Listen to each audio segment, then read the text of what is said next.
Why read Teresa of Avila? I'm going to give you a few reasons. And the first is that she's vetted. That's really the most boring thing to say about her. She has passed the test of orthodoxy. She was made a saint by the Roman Catholic Church some 40 years after her death. Then in 1970, Pope John Paul II made her a doctor of the church. There's only been 4 women who have ever been named doctor of the church. And she was also given the honorific doctor of prayer. So she's the doctor of prayer for the Roman Catholic Church. So it's useful to read Teresa of Avila. She was also known as Teresa of Jesus. Even in her time, she was vetted. Her content received feedback. It was peer reviewed. Her papers were graded. She received back from the censors, from the Inquisition, their edits, and then she put them into her next revisions. And we have those original first drafts, the autographs, and then we also have what she kind of decided to do with them, how she received those critiques and those edits. So that's another reason we can see her work, see her kind of processing through the material. So that's another reason why she's sort of solid, that we can really read her for our own edification. The second reason is that she's fun and funny. She's a force of nature. She's a firecracker. She's a corker. She's a handful. She's spunky. She's a strong-willed child. She talks fast. She's a motor mouth. Surely people told her she was too talkative, too curious, too inquisitive. I'm sure that Inquisition thought she was way too inquisitive. She asked too many questions. How she responds to all that, she's like, I know. And so she's constantly self-deprecating. She eagerly trumpets her flaws and failures. She talks about what a burden it is to be her confessor. And all of this actually is insightful because it engenders trust. She kind of wins over some of these people with her self-deprecating, sort of very expressive self. She's hilarious.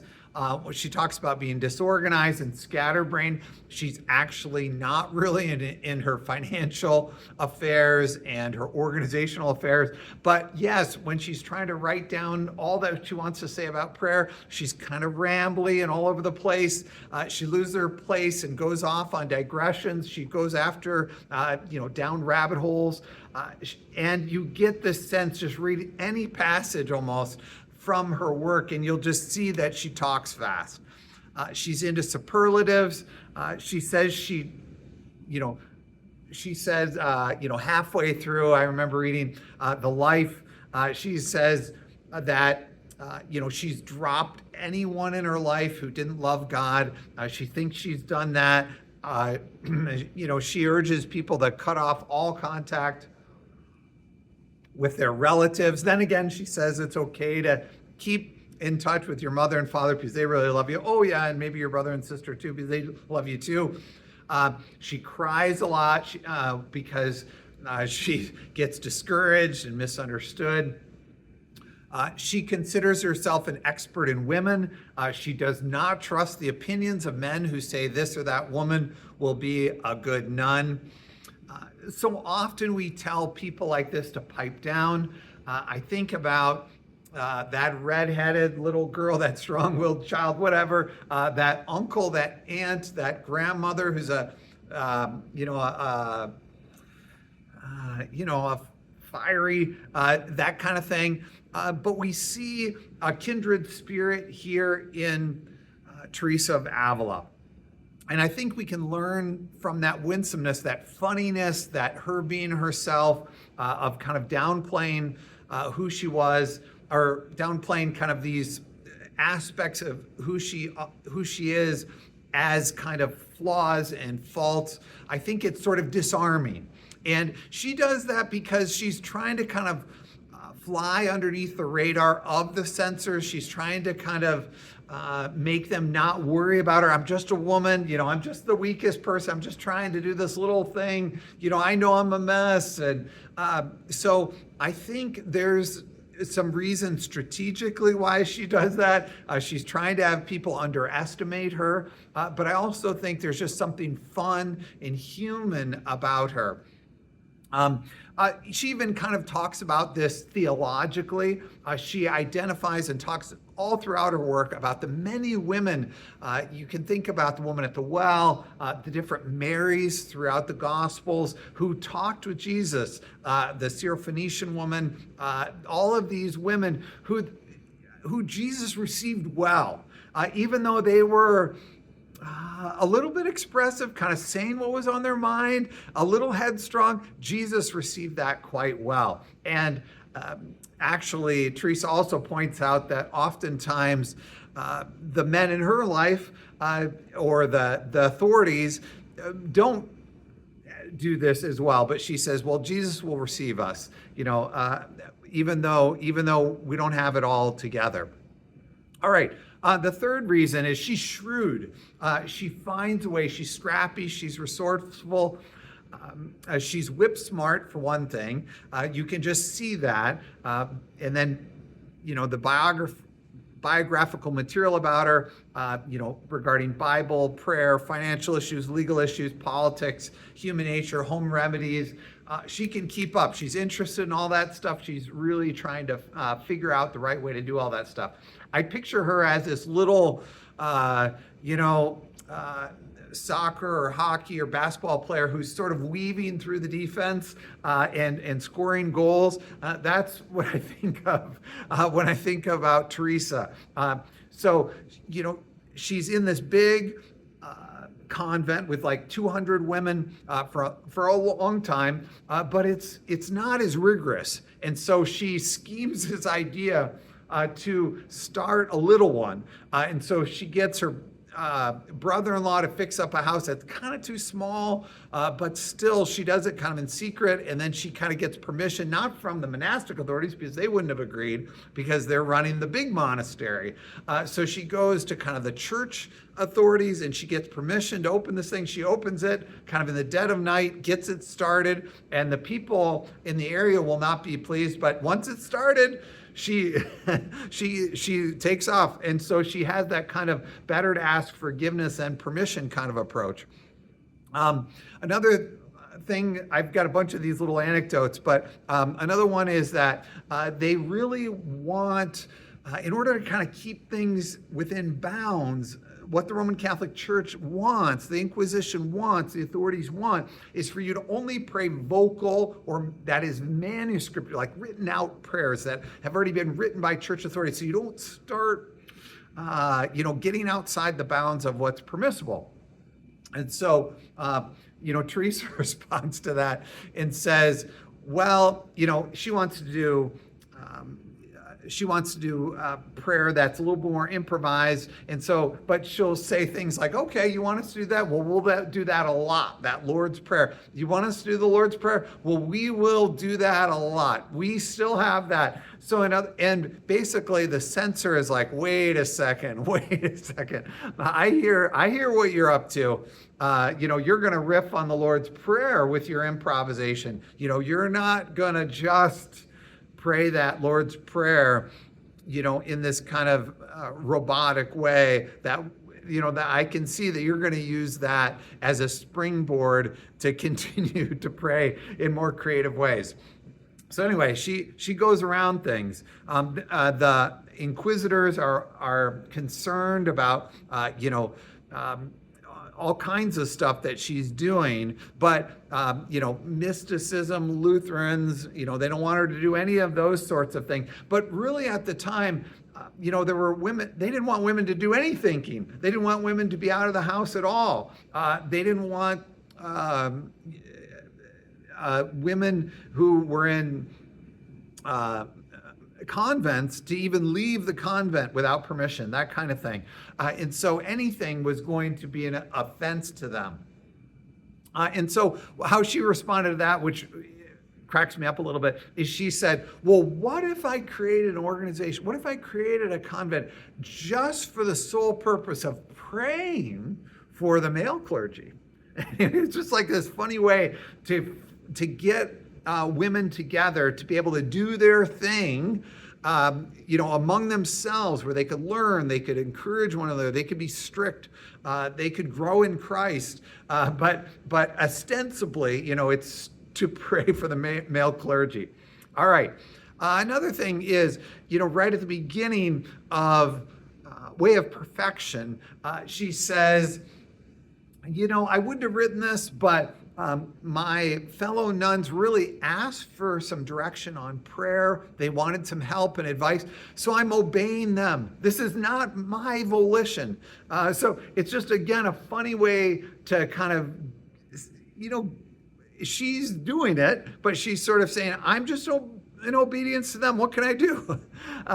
So I think we can find some encouragement in this when we have to scrap too. And,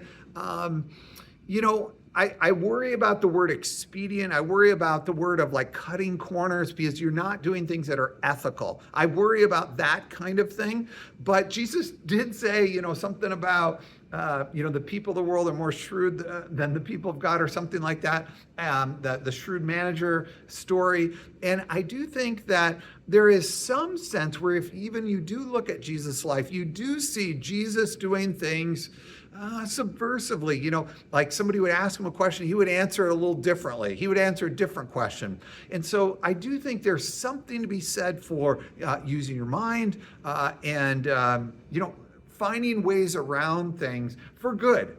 And that's not to be a person who's not truthful, but a person who does sort of go around some of the artificial boundaries, the letter of the law sometimes, or keeps the letter of the law, but kind of still is able to do what's right. So anyway, I think that's what we see when I mean she's shrewd and resourceful. She's keeping within the bounds, but she's still trying to make do, make the best of it. All right. I think we're on our fourth reason here. And this is that she has to navigate skeptics and haters and find advocates. This is just really something that as you read through her work, it's actually a little bit hard to keep track of because there's all of these confessors and superiors in her life who are either stopping her, who misunderstand her, or telling her not to publish, not to teach, to stay at home, to not do these things, to not get a convent together, not organize more convents. And then there are others who say, the way you're praying, I think that's okay. I think what you're doing is good. I think those visions you're having about Jesus and his love for you, those are visions, those are mystical, but those seem like innocuous. Those seem okay. Those seem okay to me. Those seem like a good thing. So anyway, just one example I'll just name is there was like a 24-year-old Jesuit priest who encouraged her when she was 39 and more or less just said, you're doing the right thing. And actually, like I said, going through, when you read her work, you almost need, a little glossary to kind of keep track of she had like 11 different confessors, Jesuit confessors or something like that at different times. So anyway, it's just kind of confusing, but I just want to encourage you that that's sort of how ministry life is like, that you do have to kind of navigate through encouragers and those who are doubters and skeptics. And that's just sort of what it's like, especially for somebody like this who is really on the disadvantage, in terms of power as a female in this society. All right. Another thing about her, I think we're on 5. She's insightful about community. So there's just some great things in her work that are insightful into human beings. So for example, she talks about her nuns should be able to find a confessor who's good, who's not vain, she says, who's not arrogant, and who's actually serious about sin, and also somebody who's educated, who's smart. And if he isn't great, because they always had to have a male confessor, a priest, the nun should be able to ask the head of the convent, the prioress, the female mother, of the convent, for a different confessor.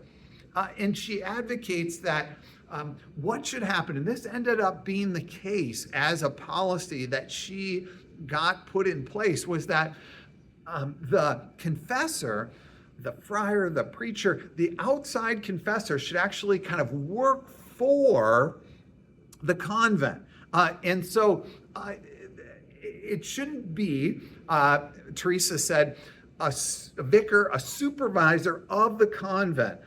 It should not be another prior from another monastery. Otherwise, she says, it opens up too many problems if the person you're confessing to is also part of the people who are supervising the convent. That should be a separate role. There should be more secrecy. There should be more separation in roles there. So just very interesting that she was sensitive. She didn't want people falling in love. She didn't want anything suspicious. And another thing she said is they should be veiled. The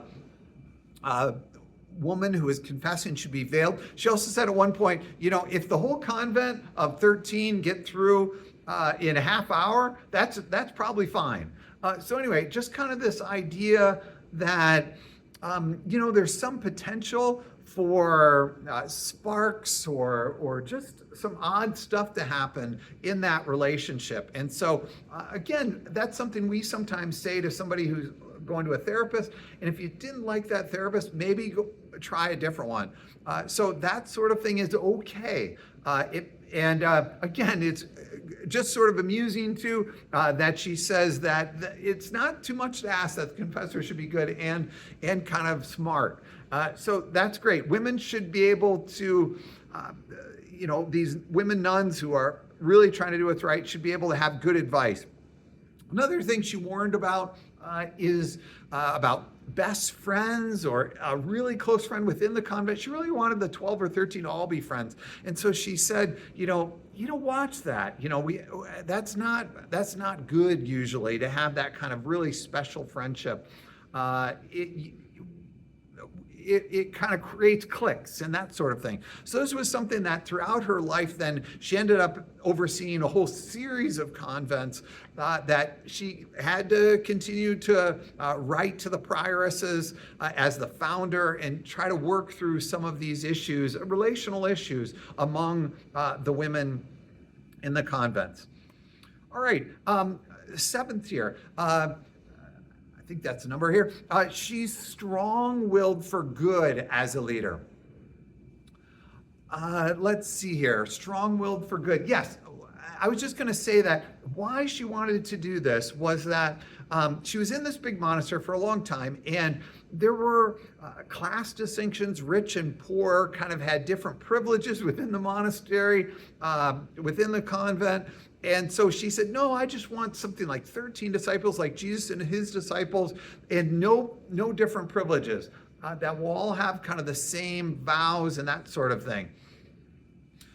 Then she also makes this kind of important decision, which she really has to pray through and think through, where she's trying to get it off the ground, and people say, you must have a funder. You must have funding. And it reminds us of lots of times when we're starting organizations, you must have the financial support that's needed. But anyway, what she decides in the end, after praying about it and talking with people, is that no, they just think it will be better to have a bunch of small donors, because what happens when you have one patron or benefactor, she's just seen that go wrong too many times. They either die and they stop giving, or you have to end up giving them a lot of favors for all that they're giving. So that's how she goes forward, is rather than having a benefactor. So anyway, it's just interesting to see her working through the questions and the nuances of leading an organization. And she's an example of that you will see as you read through her. Sometimes in the literature, they call that her as a reformer. So anyway, if you want to read those parts, for example, chapters 32 to 36 in her life, they call that the life of that's sort of, and then also, like, she talks about this confessor kind of stuff in The Way of Perfection, chapters like 4 to 6, that kind of stuff. So you can kind of get some insights into, she also has this other book called Foundations, where later she talks about monastic life. So anyway, those are some of the places you can go to kind of see those aspects, because some of her books also have a lot about prayer, as we're going to talk about. But I'm, as a leadership professor, sort of interested in seeing the dynamics of how she organizes people, and how she kind of reads people, because it's fun for me to see that today in situations as well. All right, I think we're on 8. She pushes the boundaries on prayer. This is our last one. She pushes the boundaries on where? In really risque kind of ways, in ways that are dangerous, in ways that are bring scandal. No, she pushes the boundaries on prayer. So she does push the boundaries.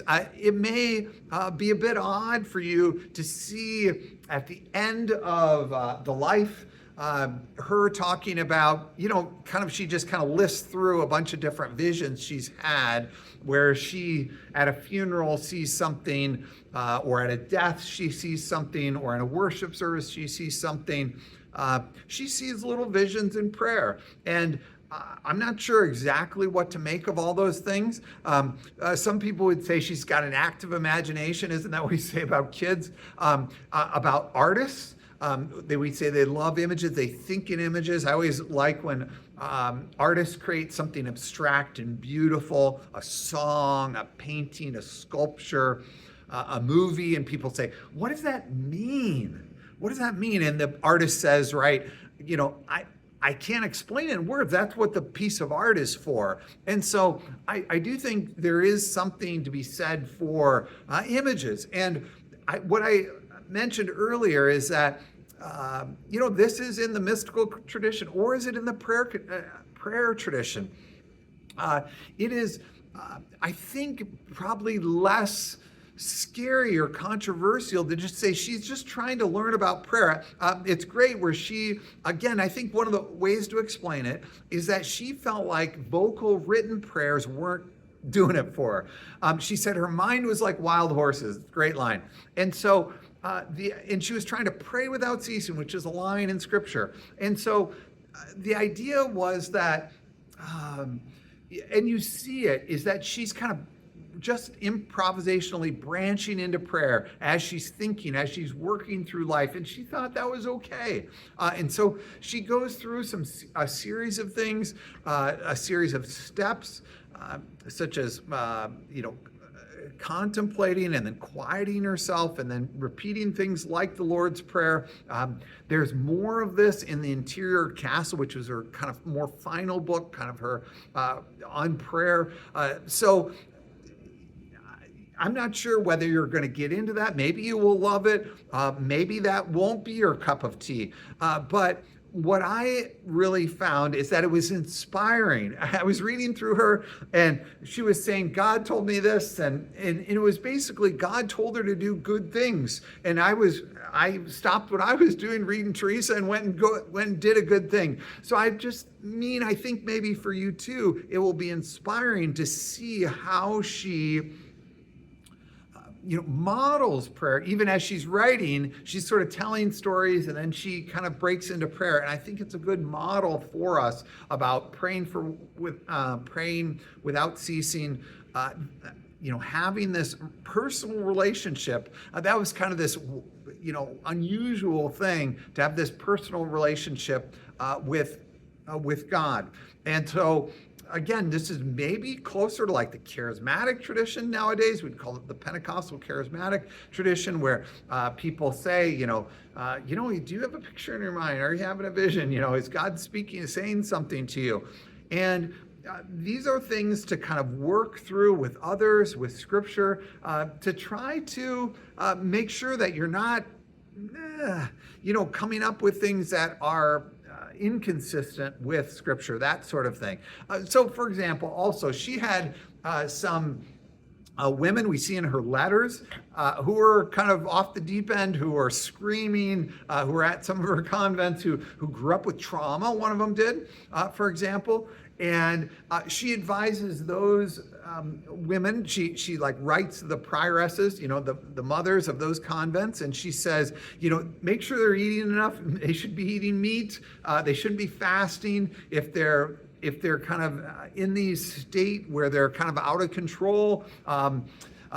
They should have enough rest. They should just do regular kind of household chores. They shouldn't do so much talking and writing about their visions, even corporal punishment of some kind. So anyway, the idea was that I'm just trying to get at the idea that she also felt like there were limits, and that she herself asked whether some of these things were from the devil or whatever, were of her own making, were deceptive, and sometimes she did feel like there were things that were going through her mind, doubts she had about decisions she'd made. I shouldn't have done that, I shouldn't have done that, and she said, then Jesus would put me at ease. And so she had this kind of relationship where sometimes God kind of prompted her, or she felt like God was prompting her to do these good things. And other times she was sort of feeling like, oh, I feel really wrong, what I've done. And then God would reassure her. And so it is hard to sort through, to discern, and we have to do that maybe with others and wise people, and that's what she did. But just this idea, I think she's really right that, to just say to people, hey, only pray the written prayers in church in the Book of Common Prayer or whatever written prayers, or just pray the Psalms. That is helpful, but we can see in her work, her imagination and just her improvisation of applying prayer to all aspects of her life. All right, so that ends the points there of what I wanted to say about Teresa of Avila and why you might want to read her.